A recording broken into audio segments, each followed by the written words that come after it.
What's going on, guys and gals? Check it out. We're going to make this real quick because this is just a simple, easy fix to something that I just randomly came up with. So big shout out, first of all, Jesse Perkins, the whole crew at Tiny Whoop, Team Big Whoop, man, A-Noob, Jet, all you boys that are doing it big out of Colorado. Awesome. Thank you for coming up with the idea of the Tiny Whoop.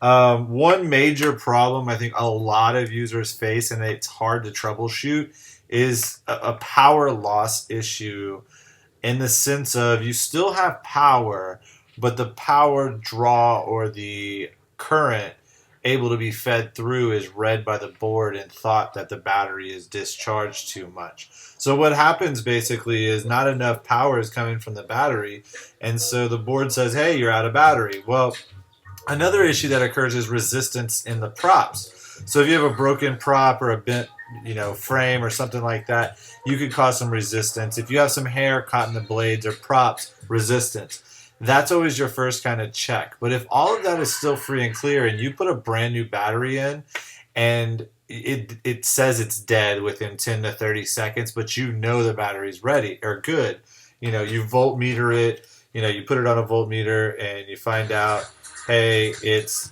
whatever it is, but it's saying it's dead. Well, the connector is a huge issue, and you've seen these upgraded connectors. Well, I just figured out a way to upgrade my connector myself. So what happens is you plug it in, and when you plug in your battery, you get kind of a loose connection here to where when you move it around a little bit, it goes off and on. So what you do, instead of upgrading the connector, which obviously would be great if you could do, but is not always available and easy to do, take your soldering iron, and you're going to get a very fine tip point, as fine as you have. Pump it up to like 730 degrees is what I've got mine at, right? So what you're going to see me do is I'm going to actually tin a decent amount on the tip, and I'm going to quickly touch one tip. And I just want ever so much.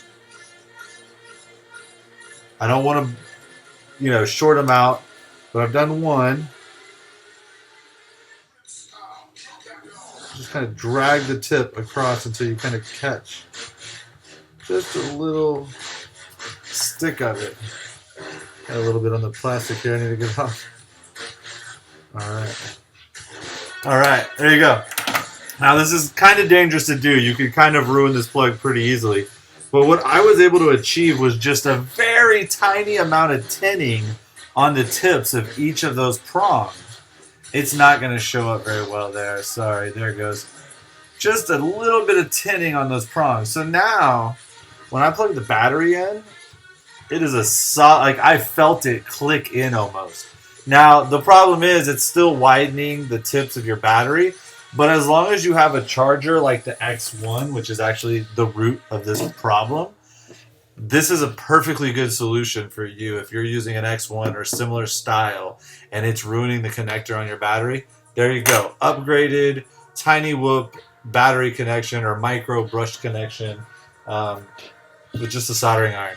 10 seconds. Peace.